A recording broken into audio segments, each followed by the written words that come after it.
Olá pessoal, tudo bem? A gente vai dar início agora a uns estudos no Sistema de Processo Judicial Eletrônico, PJE, e eu queria estar convidando vocês para poder a gente seguir nessa jornada aí, tá joia? Eu queria só começar aqui com a área de trabalho do Windows, tá? Queria que a tela mostrasse aí a nossa área de trabalho, que é onde normalmente a gente acessa o PJE com um link, que já fica aqui um atalho direto para o sistema, tá? Em relação a esse treinamento, a gente vai estar utilizando, ao invés do link direto aqui, a página do tribunal, tá? Então nessa página do tribunal, todos os senhores já conhecem, a gente tem acesso através da internet, a gente vai ter condição então de fazer aqui os acessos no PJE, tá bom? Começando, a gente já tem aqui a consulta processual, tá? Para os processos que tramitam no PJE, e aqui eu tenho a opção de consultar ou na base de dados do primeiro grau, ou na base de dados do segundo grau, ok? Se eu clicar em qualquer uma das opções aqui, eu já vou ser redirecionado diretamente para a área de acesso do PJE e de consulta processual pública, ok? Mas agora o que a gente quer é mostrar a hotpage do PJE. E onde é que eu acho essa hotpage então? Aí eu tenho que rolar a tela aqui para baixo, tá? E no canto inferior direito eu vou ter o banner do PJE, e é através exatamente desse banner que eu vou ter acesso, então, às funcionalidades externas ao sistema. Então, vamos lá. Bom, clicando no banner do PJE, a gente vai ser redirecionado, então, para a hotpage do PJE, tá? Nessa hotpage, a gente já vai ver a primeira tela, que tem o cronograma de expansão, mas, infelizmente, essa tela foi descontinuada, a gente não tem aí as novas datas de expansão, ok? Aqui eu gostaria de destacar esse menu à esquerda, onde a gente tem algumas opções aqui, e eu vou falar das principais, tá? A primeira delas seria o acesso ao sistema, mas eu vou deixar por último, porque a gente precisa falar de algumas outras ferramentas antes de mostrar como é efetivamente o acesso ao sistema. Então nós vamos pular aqui para essa opção monitoramento, e nessa opção monitoramento eu tenho como saber se houve indisponibilidade do sistema. Essa ferramenta é muito boa, porque a gente tem que confirmar quando o advogado alegar que houve perda de prazo por falta de funcionamento do sistema. Então a gente vai ter que selecionar aqui, ó, nessa opção Sistema, exatamente o PJE, tá? Verificar qual foi a localidade, o banco de dados que está associado à localidade onde o advogado reclamou da indisponibilidade, tá? Eu vou dar um exemplo aqui da Seção Judiciária da Bahia. E checar na data que ele está alegando se de fato houve essa indisponibilidade. Então eu vou usar como exemplo aqui o dia 1º de outubro. E aí eu clico aqui em consultar. Eu aguardo aqui que o sistema retorne a informação. Lembrando aos senhores que essa indisponibilidade só vai ser registrada caso haja indisponibilidade do servidor do PJE, ou se houver qualquer problema de conexão com o servidor. Se houver problema local de acesso à internet, essa indisponibilidade não vai ser registrada aqui, tá? Então muitas vezes a parte ou o advogado pode alegar que não teve acesso ao sistema, mas na verdade por ser um problema local, a gente vai conferir aqui. Então se o relatório de indisponibilidade não me mostrar nada, isso vai significar que o problema foi local, ok?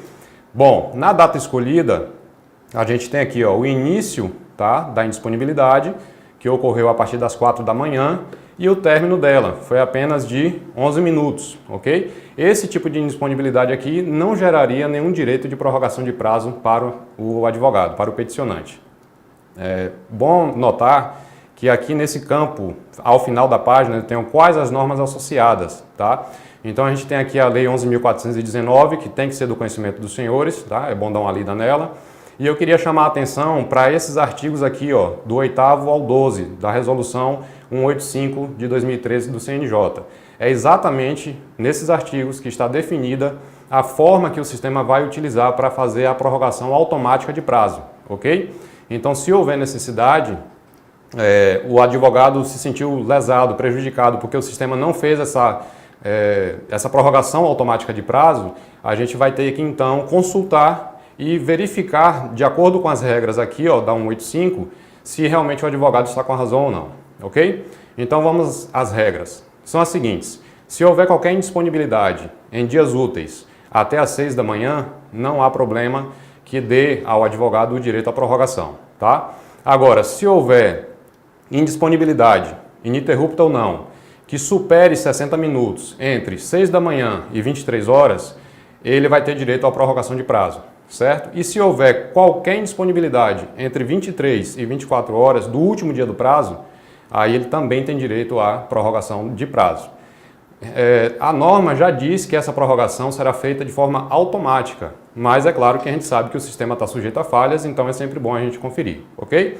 Então, relembrando, a ferramenta de monitoramento dos sistemas vai servir para que a gente verifique se houve de fato uma indisponibilidade do sistema PJE, ok? Lembrando que se os prazos forem colocados, forem definidos, melhor dizendo, em minutos, aí a gente vai ter a mesma regra, né, mas direcionada aos 60 minutos finais. Então, por exemplo, o prazo está terminando, está nos últimos 60 minutos, e aí houve indisponibilidade em qualquer tempo. Aí isso vai gerar direito à prorrogação de prazo. E se, no caso, essa indisponibilidade ocorrer, tá, fora da última hora do prazo, né, a partir de 6 da manhã, aí tem que ser superior a 60 minutos, ininterruptos ou não, ok? E as demais situações não vai gerar direito à prorrogação de prazo, ok? Então vamos agora retornar aqui para a hotpage do PJE, tá? E a gente tem, além da opção monitoramento, a gente vai destacar aqui também a normatização, tá? Essa é a parte que vai estar concentrando todas as portarias, as leis, resoluções e outras normas que são vinculadas ao PJE. Então a gente vai destacar as principais, tá? Começando pela Lei 11.419, tá? Tá aqui ao final, é um pouco extenso isso aqui, mas ela tá aqui, o penúltimo registro, tá? Os senhores têm que ter conhecimento dessa lei porque ela vai exatamente dispor sobre a informatização do processo judicial, ok?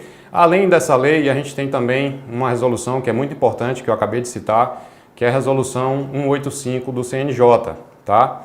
Então essa resolução ela vai, tá aqui ela vai instituir o PJE como sistema, tá, para gerenciamento e processamento das demandas judiciais eletrônicas, ok? E além da resolução 185, a gente tem, já no âmbito do TRF, a resolução 22, tá, que institui na Justiça Federal da Primeira Região o PJE como sistema para o processamento das demandas, tá?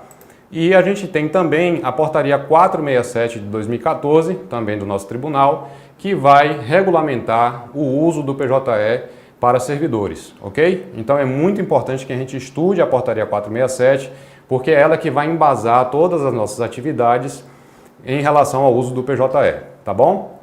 Lembrando o seguinte, infelizmente, essa portaria 467 aqui já sofreu várias alterações.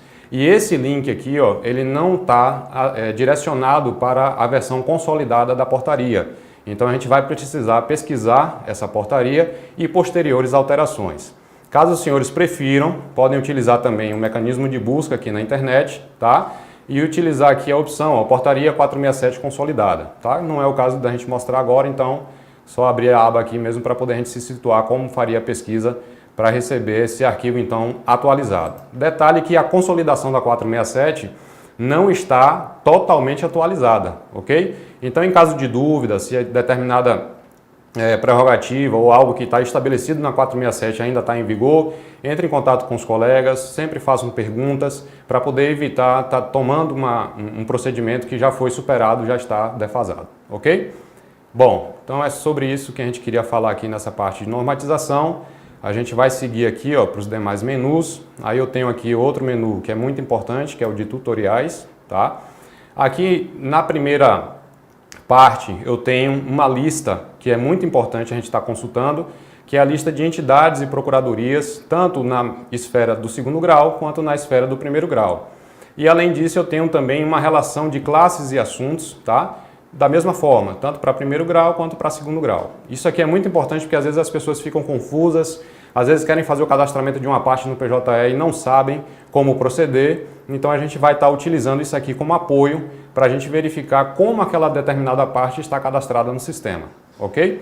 Seguindo aqui, eu tenho os manuais do PJE, tá?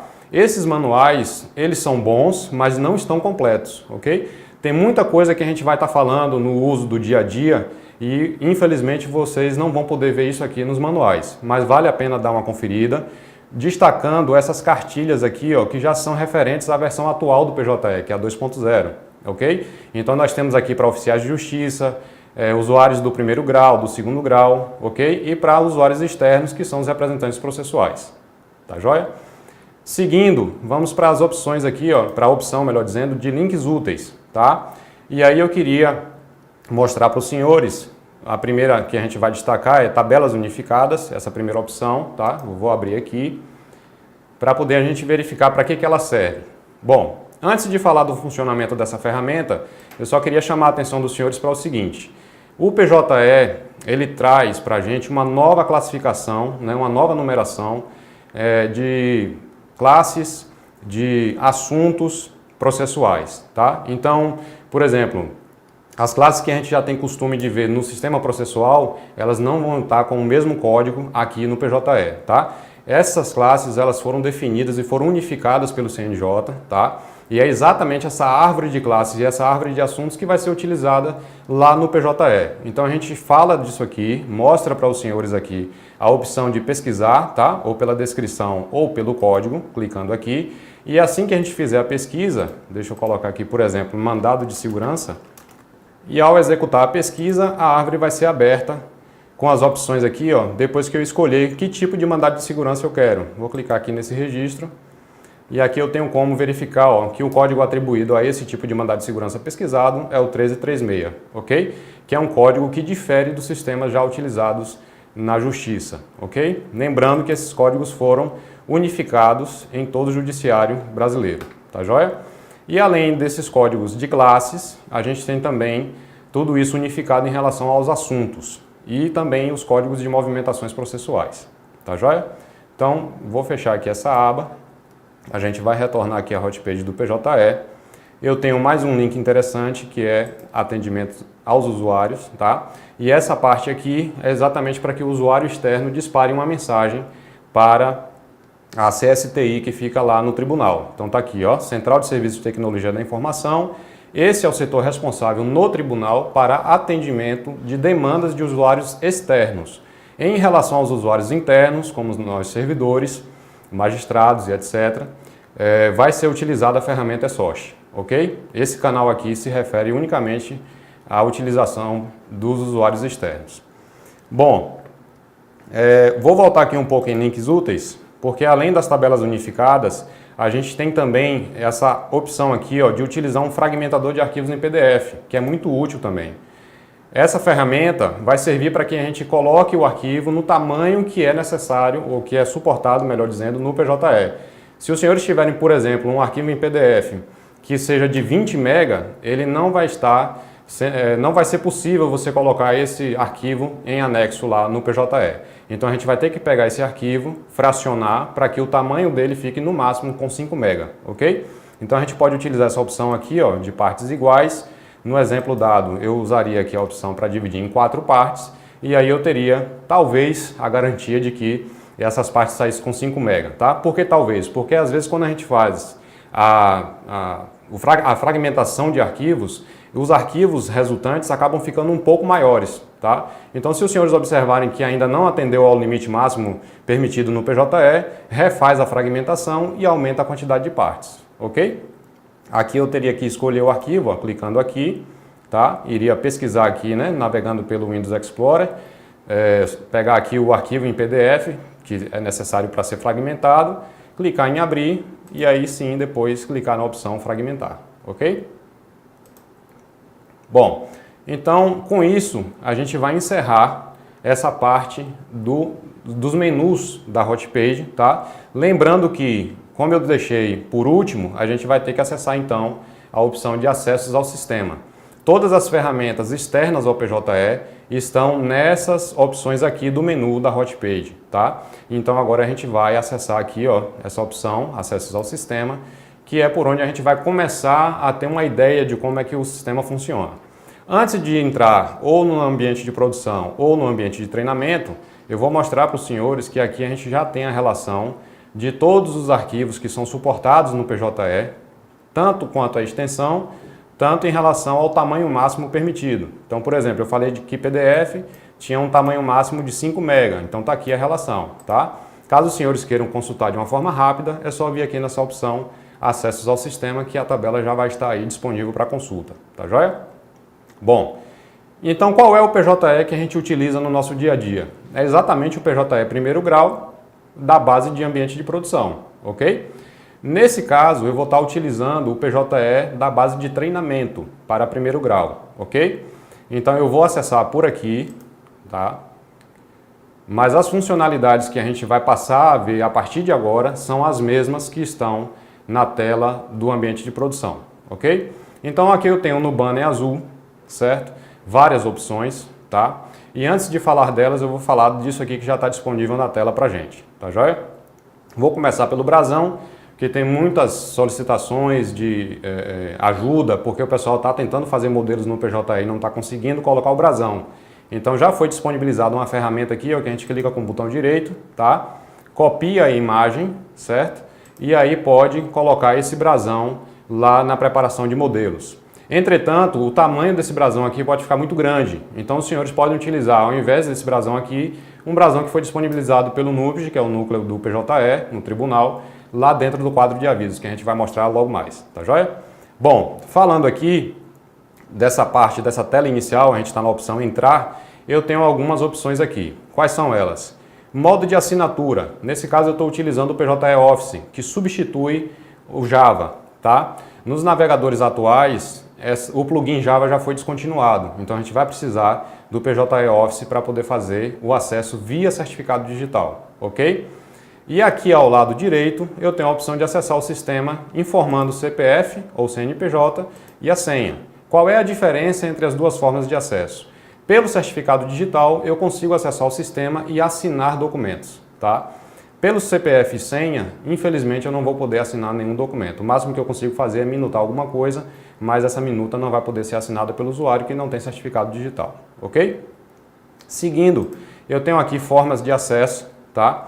Que é exatamente uma explicação sobre o que eu acabei de falar e as diferenças entre elas, ok? Seguindo, eu tenho então a consulta processual. Essa consulta é a pública, não vão aparecer aqui processos que estejam em segredo de justiça, tá? E eu posso utilizar esses argumentos que estão aqui à esquerda, tais como número de processo, nome da parte, do advogado, classe. Lembrando que aqui, ó, eu vou ter uma árvore que segue exatamente a árvore de classe que a gente acabou de mostrar no portal do CNJ. Então é por isso que é importante a gente saber como essa árvore funciona, tá? Os argumentos aqui pelo identificador da parte, seja CPF ou CNPJ, e OAB do advogado, tá joia? Basta informar algum dos argumentos, clicando em pesquisar, o resultado aparecerá aqui do lado direito. Então essa é a nossa consulta pública. Fechando aqui, eu tenho aqui as explicações sobre o cadastramento no Push, né? Todos os senhores já sabem para que serve essa ferramenta, não tem caráter intimatório e o Push serve exatamente para que o sistema dispare um e-mail informativo, tá? Cada vez que houver movimentação naquele processo que foi vinculado ao Push, ok? Seguindo aqui, eu tenho os pré-requisitos para configurar o meu acesso ao sistema. Percebam que ele já colocou aqui a informação de que as pop-ups estão desabilitadas. Então eu preciso aqui, ó, clicar nesse íconezinho, permitir, tá, os pop-ups e concluir para que eu faça então o acesso sem ter maiores surpresas no sistema, tá joia? Deixa eu dar um refreshzinho aqui para ver se ele atualiza. Então tá aí, as pop-ups já foram habilitadas, eu estou no navegador de internet compatível e eu tenho o PJE Office instalado, ok? Seguindo eu tenho a opção dos manuais, tá? Tá aqui, ó, os links para advogados, para tribunais, pessoas físicas e etc, ok? E o Fale Conosco, que a gente já explorou, tá? Os usuários externos devem estar entrando em contato com a CSTI, tem aqui o número de telefone e endereço de e-mail, e os usuários internos devem estar abrindo o eSource para então as suas demandas serem registradas, ok? Bom pessoal, então esse foi o nosso primeiro bloco, e aí a gente vai dar uma pausa para depois já começar com o segundo bloco, falando do acesso ao sistema e mostrando isso na prática, tá joia? Então até lá!